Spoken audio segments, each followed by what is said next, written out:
Good morning, Rebecca. It was a 911 call like no other. A remarkable exchange between a bewildered homeowner, the dazed fighter pilot who landed in the homeowner's backyard, and a 911 dispatcher who doesn't quite know what to make of it. Okay, tell me exactly what happened. I guess we got a pilot at our house, and he says he got ejected. So he ejected from the plane. So we just see if we could get some ambulance, please. I'm sorry, what happened? Bro! This is... Oh, come on. Oh, come on, dude. This is like... What's the cost of the F35 program?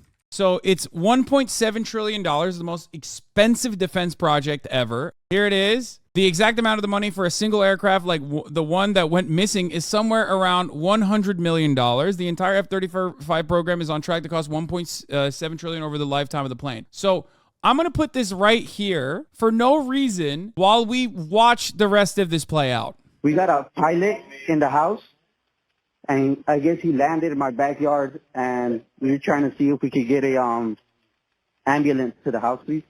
And that Marine Corps pilot who had bailed out of his malfunctioning $100 million Stealth fighter jet near the Charleston airport was standing right next to the homeowner and joined the 911 call. No! No, he didn't join the call!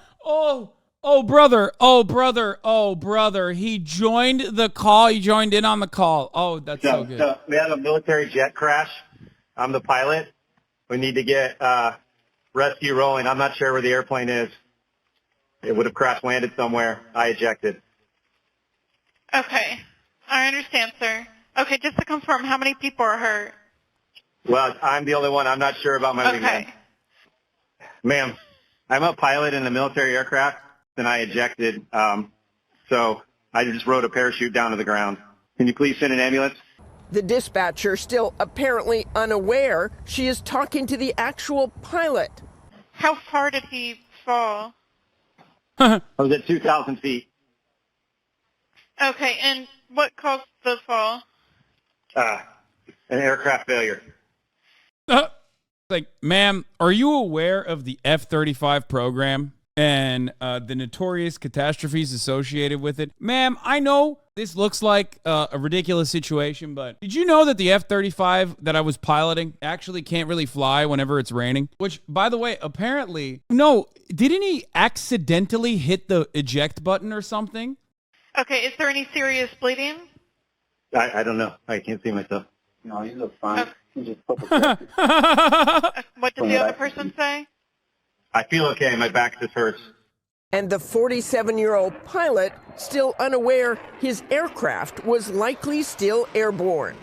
Has there been a report of an I mean, here, this is yet another. DefenseNews.com has like an entire segment dedicated to specifically the troubles of the F-35. With the last one being the number of major F-35 flaws is shrinking, but the Pentagon is keeping details of the problems under wraps. It currently has 857 deficiencies, but only 7 are considered critical. This is the reduced number. 5 of the 13 major technical issues first revealed by Defense News have been downgraded in the last year. And then before that, the Pentagon has cut the number of serious F-35 technical flaws in half. This is like Cyberpunk on release. And then having like numerous articles come out over the years and they're like, guys, Cyberpunk 1.0 update, incredible, game is playable now. Please play it. Cyberpunk 1.5 update really changed the game, guys. Okay, different game. Cyberpunk 1.7 update. Now it's certainly the real update, okay? You gotta fucking play it. It's so good. Cyberpunk 2.0. No, I promise you can play the game. Cops actually chase you now. I love that the economic engine that is supposed to drive the wealthiest nation on earth can't even fucking figure out its own quirks. It's operating like it's a video game.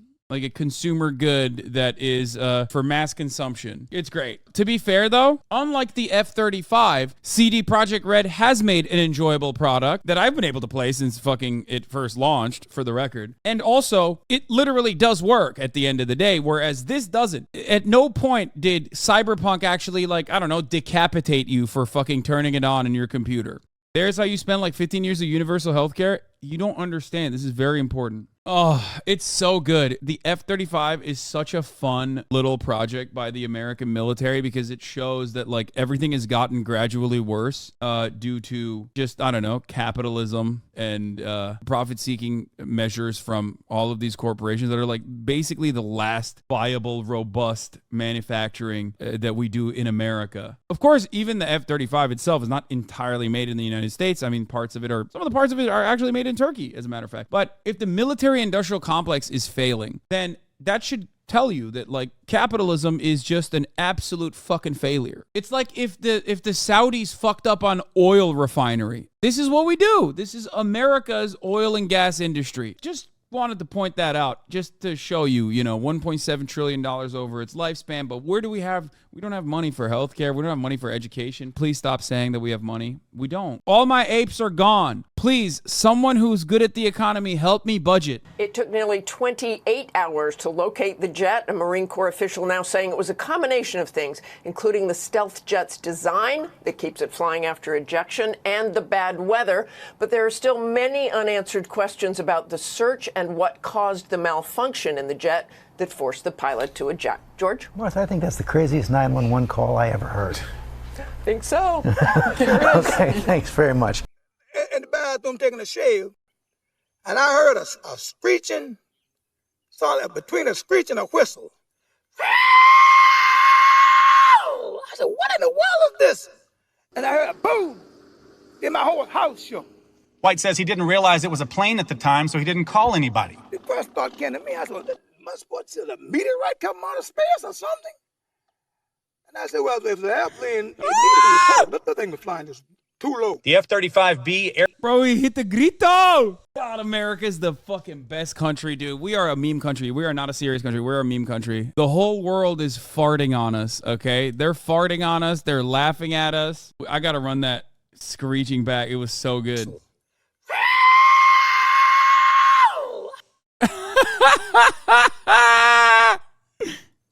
Between a screech and a whistle. I said, what in the world is this? Oh, that's so good. Wow!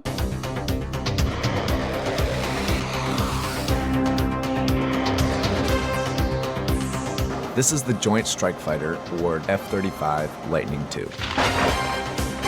It's planned to be America's new advanced fighter jet. The $100 million plane is stealth, can fly at supersonic speeds, and one version can even take off and land vertically.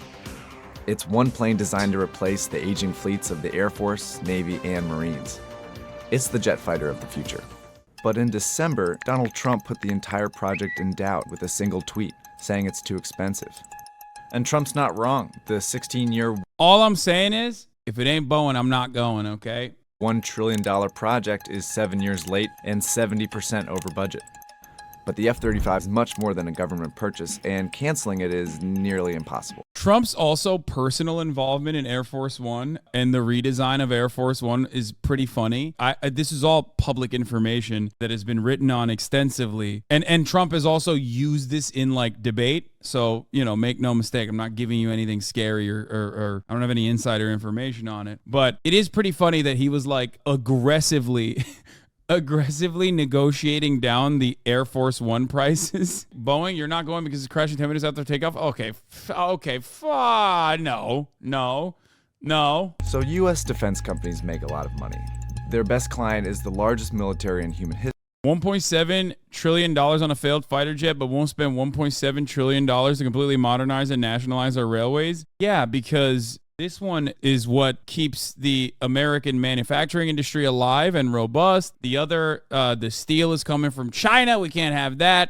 We don't have the mills for it. That's an undertaking that is going to be costly. Also, trains in the United States of America are not going to reinstate American hegemonic power. Our commerce would be better. Our economy would be better. We would literally fucking be able to create even high-paying jobs, revitalize internally our economy, except none of that is going to do violence and reassert our dominance globally. So we can't do that. That shit's for the birds.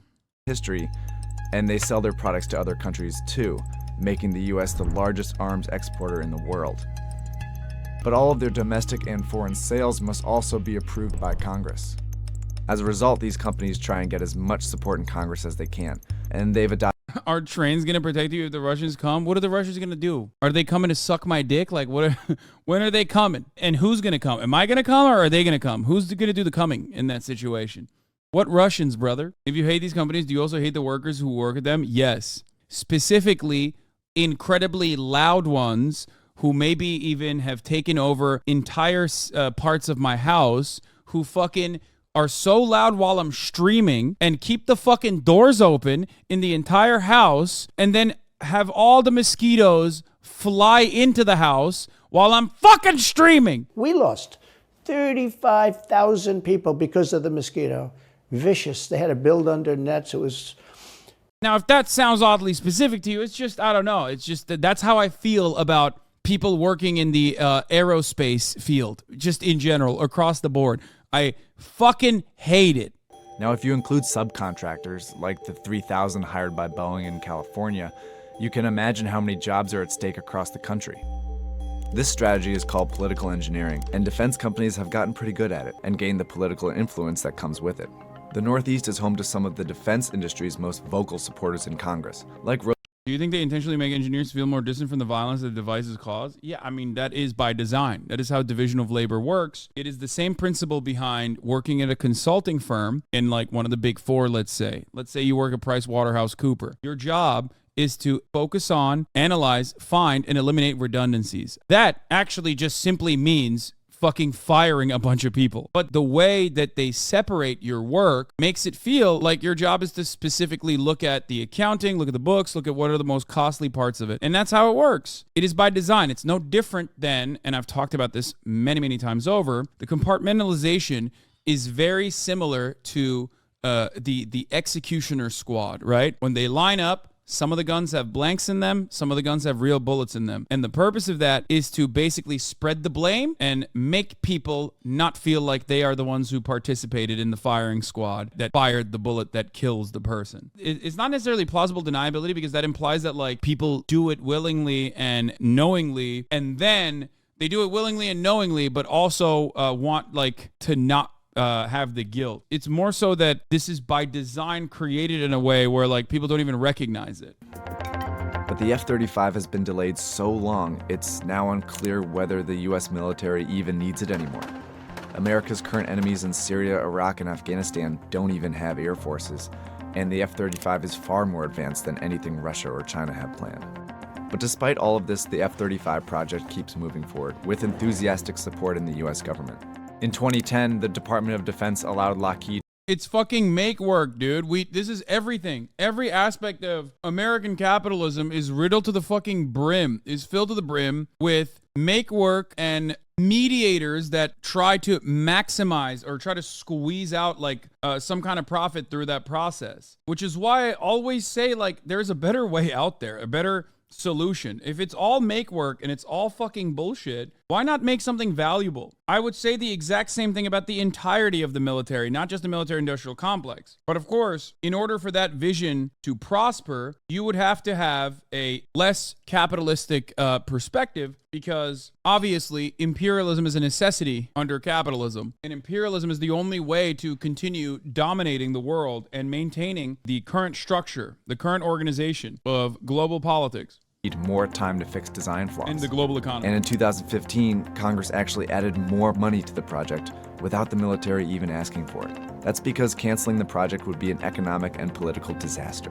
Thousands of jobs across the country would be lost, international relationships would be tested, and billions spent in taxpayer dollars would amount to nothing. But that's exactly why Trump's tweet was so surprising. See, traditionally, it's a sunk cost, dude, literally. But also, the other parts are also important, like jobs.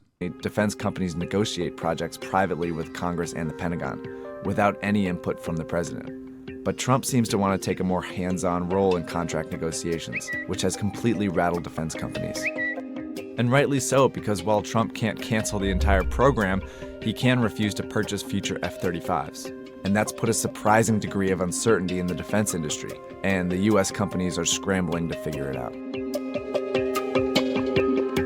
What does make work? It's just made up. We're just making jobs specifically so that people are hired. There is absolutely virtually zero fucking reason to have the F-35. The reason why we're doing it is so that we can claim that we're doing innovative shit in the military industrial complex. But for the most part, it's just like a made up fucking job so that people are hired. And the only way that money gets exchanged in this goddamn country is through taxes going back into fucking corporate subsidies and shit like this, basically, the military industrial complex. Socialist countries do this. Or even if they're not full-blown socialists or whatever. Like China and the fake cities, the ghost cities that they built, was a perfect example of this, except it was designed and built with the express purpose of putting people there. So that's the difference. If you have this massive economy, you have a shit ton of money, and you want to utilize it on something that actually is valuable and good, that will yield positive returns many, many years down the line, that's what you do. If you're president, what would you do? I mean, a million different things, but the first thing I said was I would turn the military in its entirety on its head and turn the military into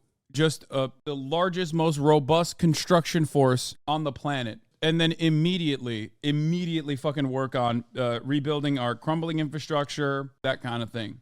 Retired Lieutenant General Chris Bogdan took over the F-35 Joint Program Office in 2012. The program had run into some significant cost and schedule overruns. It was billions of dollars over budget and years behind schedule. The original design shared about 75% in common between versions. That was meant to cut costs. But General Bogdan says in the end, the planes... Yeah, that was definitely the best part because they really cut those costs. You know what I mean? The only technically anti-imperialist action against the behemoth that is the American war machine is just corporate greed and like cost-cutting measures fucking them over. That's fucking hilarious, dude. The true anti-imperialism all along came from capitalism. Lenin could have never fucking imagined this, okay? Oh, imperialism, the higher stage of capitalism. Guess what? The highest stage of capitalism also creates an anti-imperialist vacuum in the imperial core. That's what's so perfect about the situation is that, like, capitalism is such a self-defeating monster that it ends up creating idiotic things like this that in its own cycle of trying to reinforce its authority, reassert its authority globally. It was part of the mess Bogdan inherited, because back in 2006, the DoD decided to enter production before testing showed acceptable performance. Oh, that's the best part, too. All these new technologies that were not very mature. Like, this is literally just-in-time manufacturing. They're kind of doing, like, the military version of just-in-time manufacturing, which is hilarious because they have to do it so that they can immediately get the political benefits of it, you know, jobs or whatever. And the company also gets a lot of money up front. What is that is the question you ask. Okay, so notice whenever like a pandemic or some shit happens and people freak out, there's like not enough toilet paper. The reason for that is because companies no longer, like grocery stores and manufacturers no longer keep stock. Like a robust stock of the things that they're selling because they're constantly refilling it. This makes our supply chain very fragile because it reduces warehouse costs. They've made the math equation that it's just like literally cheaper to just like ship it. Now that makes our supply chains very delicate, and minor disruptions can cause massive problems. So what they're basically doing with this is a similar thing. They're min-maxing on the other side, on the manufacturing side, where they min-max on the creation of the fighter jet without eliminating all of the problems, and then they go back to the drawing board when there's like genuine catastrophic failures, like not being able to fly when it's fucking rainy, or not being able to fly when it's too cold for your batteries. Yeah, we call it truck to shelf. Our store tries to keep zero backstock. Basically, in that process, they've already made the fucking bombers, and they have no way of fixing it in a diligent and fast manner when new problems arise. A decade and a half after its first flight, the F-35 still has more than 600 known problems, mainly related to computer software and hardware. So maintaining an F-35 turns out to be much more expensive than anyone expected. The lifetime cost estimate for maintenance of the F-35 fleet increased 15% between 2018 and 2021, to a total of more than $400 billion. Just like you get a new iPhone every couple of years, we're going to get new computers in the jet with more capability, and then new sensors. And that is what gamers, at least in the chat, know is a DLC. the military-industrial complex is now operating on the DLC model. Now, I am no big city lawyer, nor am I a fucking aerospace engineer. But even I know, as dumb as I am, that software issues that pertain to fucking flight are notoriously costly when it comes down to multiple points of failure that will absolutely end up dropping more fighter jets that cost $100 million than John McCain, the fucking Maverick, ever could have imagined in his wettest of dreams. When it comes to planes, the goal is to have it permanent. Like, the goal is to streamline the process, make a fucking piece of tech that works. Doesn't matter if it's built in 1967. It still flies. It still shoots. It's easy to fucking train. You're covering a lot of the costs on that front. When you add DLCs and software into the process, all of a sudden, you have extra costs for training. Yeah, B-52 is the perfect example. Exactly. That's why I laugh whenever people are like shocked to find out that a lot of the planes, a lot of like the commercial planes that you fly in are pretty much the same fucking plane with like new tech in it, obviously, but pretty much the same plane that like people have been flying in since the 60s. Not much has changed in that regard. It's low maintenance, it's low cost, and also it's very reliable. We still use the B-52. It's a 70-year-old aircraft. The reason why I'm talking about the software issues was also because of Boeing, though. Was it 737 MAX, right? When you have a expensive piece of tech that you added in the form of software that companies across the board at every step of the way. Hasan, every time we talk about military jets, you trigger me so hard, Lamau. I know. I am not as autistic as the people that know a lot more on this issue than I do. A lot of what I'm saying is reductive. I get it. You played War Thunder. I mean, I am related to the most autistic man who makes some of this stuff. So obviously, that's where a lot of my knowledge is coming from, unlike browsing the War Thunder forums. But the problem is, when you put a fucking DLC or when you put a software update, it's incredibly costly. It increases the maintenance costs.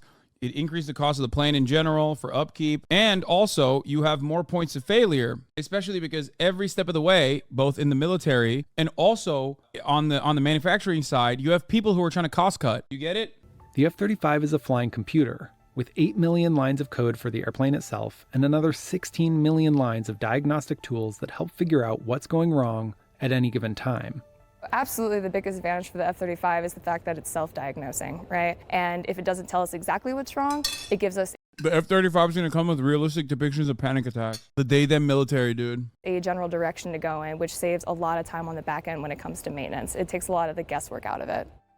And there are benefits inside the cockpit, since pilots get more information than in any other fighter jet. The F-35 is self-diagnosing, and it's constantly telling everybody, please kill me. I am an affront to God. Why have you brought me into this world only to suffer? Every part of my body hurts. That's why it made that screeching noise, as it was like finally doing his one last hurrah. Was the celebratory screech from the F-35, which had self-diagnosed itself with OCD, autism, chronic depression, and anxiety disorder.